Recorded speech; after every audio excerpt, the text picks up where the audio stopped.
Hi, I'm Vasundhara Jakka. I welcome all of you for this new episode of Nav Durga series. 9 women-related challenges we are going to explore with 9 powerful women and find out probable solutions for these challenges in 21st century.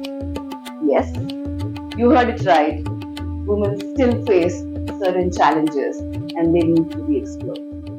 Thank you so much for all the love and support that you have extended. We expect you all to continue the same love and the same support. About today's topic, few days back, I happened to read senior journalist article Mugda Karla's, which mentioned that companies would rather pay fines but have a woman director on board. It definitely shocked me. In today's world, 21st century we're talking about, when we see women representation in every field, every domain, and so called men dominated fields and domain, we still have dearth of women on boards. Why? Companies Act has actually opened doors for women so that they can represent themselves on boards. But what's the reality check?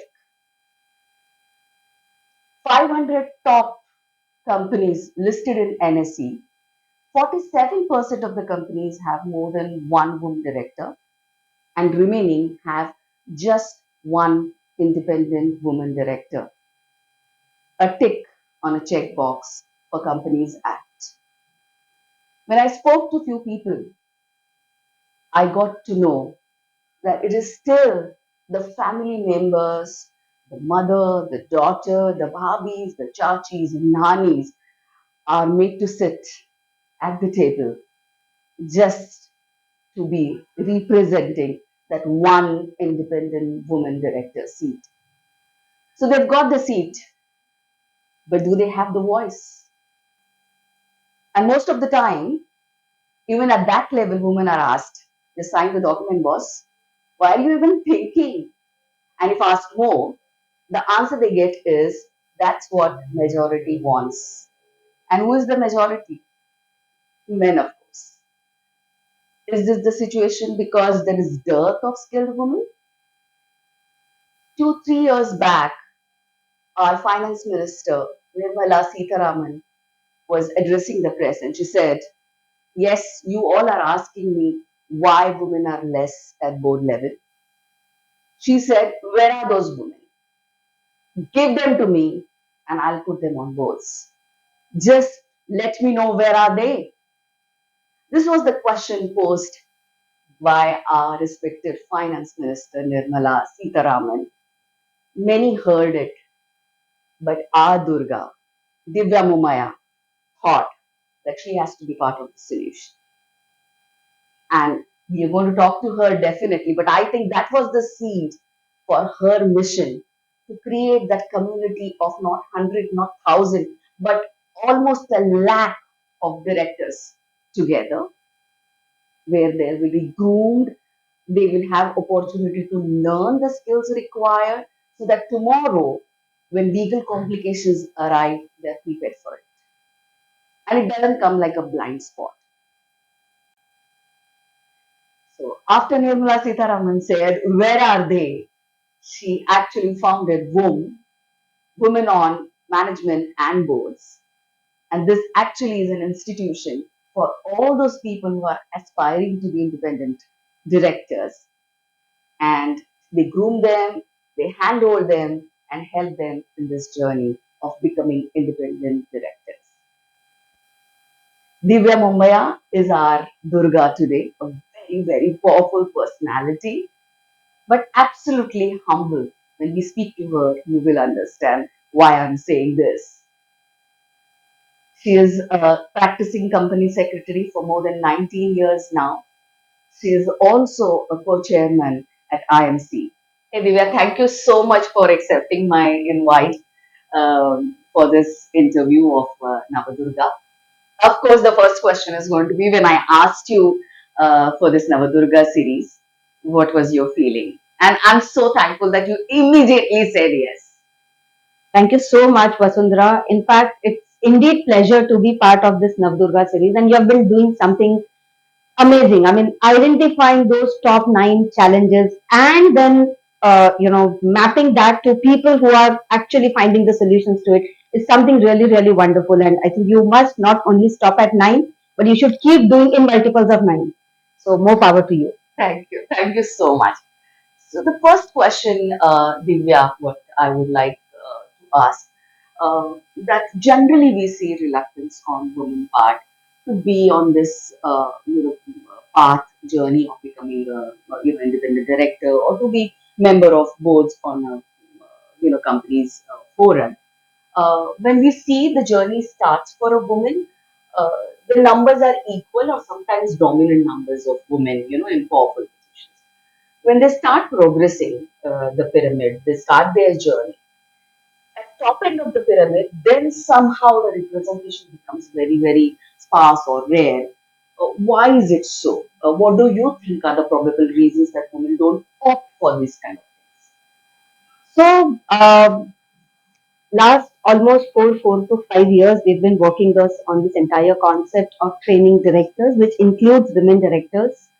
And when I realized or when I saw the challenges, so at the bottom of the pyramid or at the middle of the pyramid, you'll find a lot of women.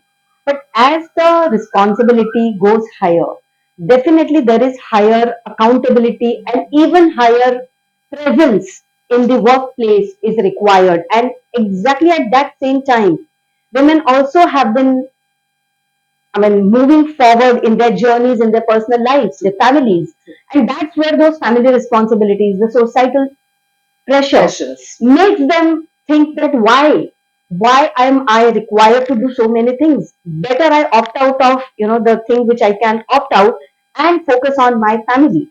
So that's usually the time. I mean, I've seen almost 20 years, 15 years, 20 years, experience, and women saying, bus, enough of enough, I cannot handle it more.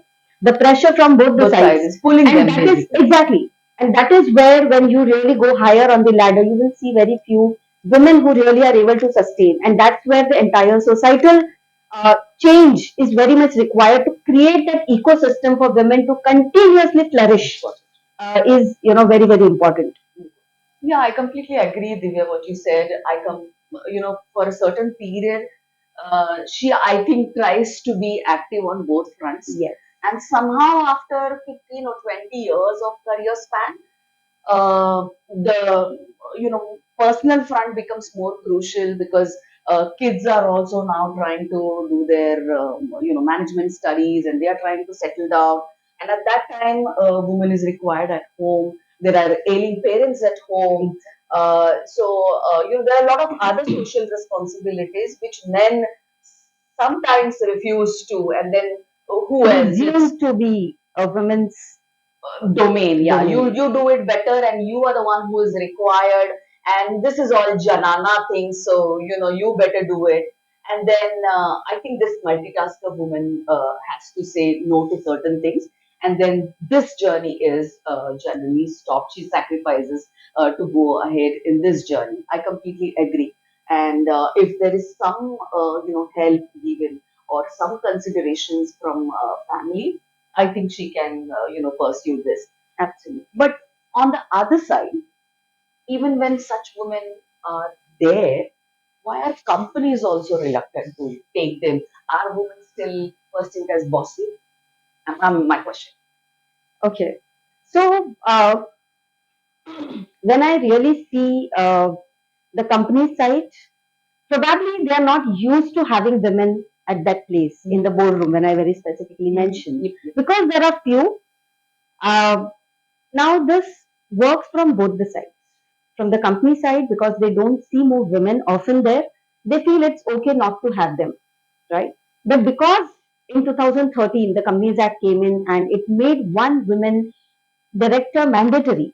Lot of promoter-driven companies, and let me tell you, in India, as per the National Stock Exchange, research, 95% of the businesses are controlled businesses. Controlled businesses means they are family-owned, promoter-driven companies, and lot of them had, family member, the wife, mother, or sister or daughter, coming as board members. only for the namesake because regulations have mentioned. And that's where in 2017-18, Securities and Exchange Board of India came and said that no, you need one women independent director who's not related to the promoters, who's not having the material relationship with the company. And that's where the real change started happening. So in 2009, 10, or in fact 2013, the ratio of women on board was, and I'm talking of listed boards, was hardly 7%, which today at least has grown to 19%. Again, the ratio is still low, but yes, there has been some movement from the regulators. But then, as you rightly said, it's only still a one woman, which is a mandatory or a checkbox, still there. So I think it's now on us as women to build more participation by helping more women to come on boards and make sure that we are there not only to be a checkbox, but also effectively participating and contributing and playing our role as directors very, very effectively. So the moment it starts happening, I don't think there is any gender in the boardroom. It's only the entry to the boardroom where the gender comes in. Once you are a part of the boardroom, then men, women, everyone is same. But yes, the efforts have to be from both the sides. The companies have to come forward, allow more women to enter the boardrooms. At the same time, women have to be more ready for those positions. And that's what we do by making them ready and making them board ready, board prepared, basically. Absolutely. Now, the immediate question that comes to my mind, Divya, is it just mandatory? That's why companies are now keeping women on boards. What are the benefits actually women offer to the company for successful running, for right kind of decisions? When women are there, what is what is it that they do differently? And if they don't do differently, then the game was always theirs and things were always going on. So they would definitely ask them why women. So I just want to know with your own experience with dealing with so many people and seeing so many boards and so many dealing with so many members from that particular section, what changes or what difference women bring to the table when they are women? In fact, there are international research which says that the companies perform well when women are there on the boards. Now, what women differently bring to the table, or what has been my experience, they bring the different perspective, and it's always said that women are differently wired than men, and that different perspective to the same situation is brought in by the women. That's point number one. Point number two is they bring that empathy to the boardrooms. The empathetic leadership is something what is also a need of the day. So I think that is something, and today, we see a lot of CSR committees are headed by women. So when the entire world is today talking of ESG, environment, sustainability, and governance, women are, or women can play a very, very important role in that area. And that's, I think, what exactly is really required even by the companies. And today, when, the ESG, that BRSR reporting and everything has been made mandatory for the top 1,000 companies as of now, but then it will come down to a lot of other companies. The role of empathetic leadership, governance, and the complete sustainability, I mean, the ecosystem. And that really needs, more women to come and contribute their part to the boardrooms. Absolutely. And I also feel, Divya, since women who are working now in organizations, even at plant level now, if you see, women are more. So there has to be some representation of their problems, of their challenges. For example, I think in certain plants which were absolutely in the outskirts, there were no toilets available specifically for women. Only when at senior leadership a woman arrives, she understands what this problem and she can give voice to these kind of problems or challenges. So that kind of representation will actually help organization to ease out certain challenges that they are currently facing and not spoken about, right? So that was really nice of you to put some light on it. And now we would like to know, since these are the challenges and these are the problems, and this is the kind of reluctance from women's side, what is this entire, Mentor My Board journey all about, and it's making really great waves. Recently, for their summit, Kiranji had come as a chief guest, and I was there to witness the entire event. Oh my God, what an event it was! Completely salute to you and the entire team of MMB to have such summit at NSE, and it was really appreciated by all the directors who were present there. So I just want to know more about this entire activity and endeavor of yours. So thank you, Vasundhara, for asking this question. So I have been a practicing company secretary last 15 years with total industry experience of 20 years now. And being a company secretary, I had been working very closely with the boardrooms, all the listed companies, unlisted companies, private limited companies. And I saw during that journey, there were gaps at the board level.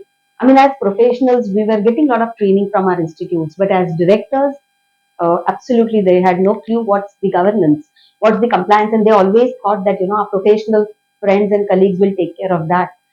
And in 2017, almost 2 lakh directors or 2.5 lakh directors were disqualified from being directors for 5 years. And the reason was not filing of financial returns for 3 years.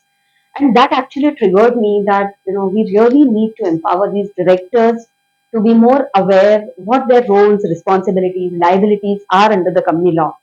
And then I started my journey of Mentor My Board, and in 2019, after or 2020, after the lockdown came in, we interviewed a lot of eminent directors through our boardroom talk series, and that is where I thought that we need a very very strong solution to these challenges. And very very few institutes in India are really talking of the board education, the education for directors, including women directors. And that's how I started entire Mentor My Board. And in this entire journey, I mean, when we did our first Women Directors Conclave, we had close to 400 participants participating in it. So that really made me think that yes, this is an area where we can really contribute. And being a woman, I have been today serving on 5 boards as independent director. So I also see the entire ecosystem from very closely. And in February 2022, And in February 2022, I read an article where Honorable Finance Minister had mentioned that she doesn't find capable women directors on board. And I said, I've been already addressing this problem. So what exactly is, and why she's saying that? And when I went deeper into it, and I mean, these challenges were always there. And I said, okay, let me be part of the solution. And we invited Honorable Finance Minister Ma'am to our second Women Directors Conclave, which was happening, the first in the physical form. And she accepted our invitation. So that was kind of a testimonial for us that yes, we are on a right direction. And again, we said that okay, when if a ma'am is coming, she has to kind of initiate something or help us initiate something wherein we are able to find the solution or make more women ready for the boardroom, so that corporates don't have chance to say that we don't find capable women directors. And that's how Zoom got created. Zoom is Women on Management and Boards. So it's a complete 3 months curated learning what we made. And successfully we did 3 batches, more than I think around 35, 36 participants have graduated from that particular module. And out of them, we were able to kind of help create the opportunity for 2 or 3 of them. So that's something ultimately, because I still remember the words of FM ma'am when she said that as Mentor My Board, you don't only train women, but make sure that they are entering the boardrooms and playing their role effectively. So my role doesn't really end only by making them ready, but also create opportunities for them. So today, Mentor My Board is a complete ecosystem where we make people, including men, women, everyone, ready for the board positions, help them network with elite people at the board level or at the senior level, and create opportunities with learning and upskilling kind of a environment. So that's something what I have been doing, and today we have more than 2,000 logins on our platform. I think almost 6 to 7 thousand, people are some or the other way connected to us through our Facebook channels, our YouTube channel, our LinkedIn channel. So creating a bit, and just to give you the reference, when I'm talking about the numbers, there are more than 1 crore DIN numbers in India, and some institutions who have been there for so many years collectively might not have trained more than 50,000. So the huge gap, Yeah. and we're talking only of 0.0, something percentage. So that's where we said that, let's make that ecosystem where more and more people at leadership level are learning together and creating better governed boards for India. Fantastic. I mean, I just feel really whatever work you're doing, it's salute worthy, Thank you. Divya. And these questions are, actually popped up in my mind when I was attending the summit. The two things that I heard was one question was asked that what is it that's the prerequisite for even entering into it was you need to know you how to read the financial reports or the balance sheet. Now, there are thousands and thousands of women who find themselves powerful enough, but like me, they're scared of numbers. They're scared of Excel sheets. Uh, you think there is no room for them, or what can be done, number one. And secondly, what I heard during the discussion was many of them are not aware about the legal complications of whatever actions they are taking, or sometimes they're used as scapegoats, or guns are kept on their shoulders and things are taken care of for the company's sake. So how do we ensure that they are guarded? How do you ensure through your trainings, or what is the way out?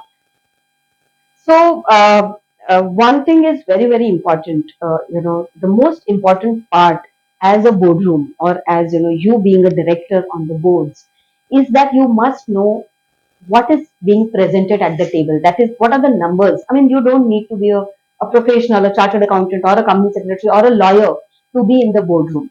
I mean, what you bring to the table is your unique quality and capability. Like a lot of people, I mean, a lot of women have huge networks, so they bring that network to the table.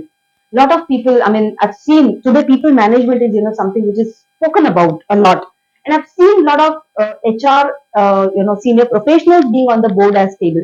So it's not that if you are there on the table, you must know entire laws and accounts and accounting standards into the minute, nitty gritty. But the basic understanding of the financial statements. What to look for? Exactly. What to look for, where are things going wrong, what is it that is being communicated to you. And again, when I really when we train, we make them kind of make them aware. What are the safety nets you have? There are a lot of safety nets available, like statutory audit, secretarial audit. So how are you reading those financial statements? How are you reading those reports which are coming to the table? The homework before going to the boardroom is very, very important. So that's something of safeguard for people. But yes, today, audit committee, nomination and remuneration committee, all of these consist of independent directors, which includes women directors also. And if you're part of those committees, you must know what the financial statements are all about. Not necessary to get into those deeper numbers, but the broader picture. And again, if you feel you need certain clarifications, you must reach out to the management, to the other directors, the executive directors, and ask for those clarifications to make yourself comfortable. The power to ask. Yes. And without being comfortable, don't ever sign any document. That's, and in fact, I had been to speaking to few of the people in the Ministry of Corporate Affairs, and they said that during the investigations, they meet a lot of women directors and who say they don't know what they've signed. So that's one signal where I would always, or we always say during our trainings, is that how do you safeguard? How do you create that safety nets for you? There are tools and techniques, so that is what we make women ready to know. And once people are going through it, they are more confident when they are going into the boardroom. So that's quite a breather for everyone who is now listening and aspiring to be independent directors. So I think at end of the session, we are going to give you all the details of Mentor My Board and how to join this entire journey. Be part of it. And I know there are a lot of exciting calls that people who are excited are going to call you up.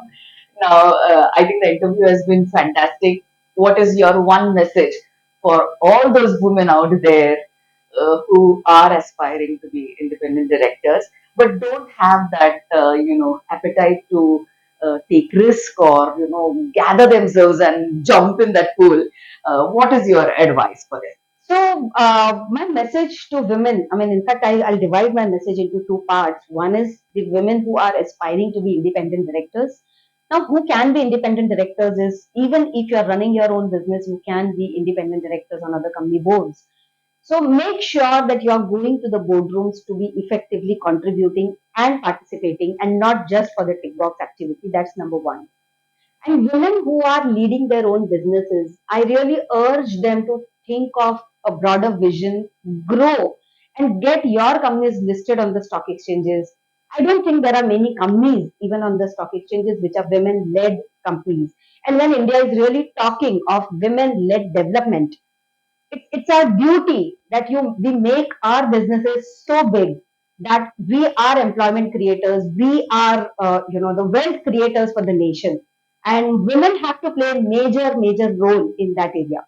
So create and build your vision big so that you are part of the nation building. Thank you.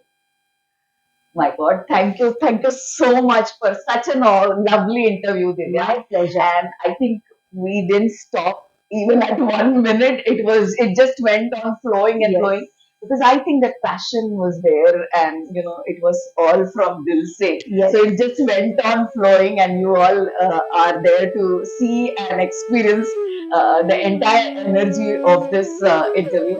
Thank you so much. Thank you for inviting me. Thank you. My pleasure.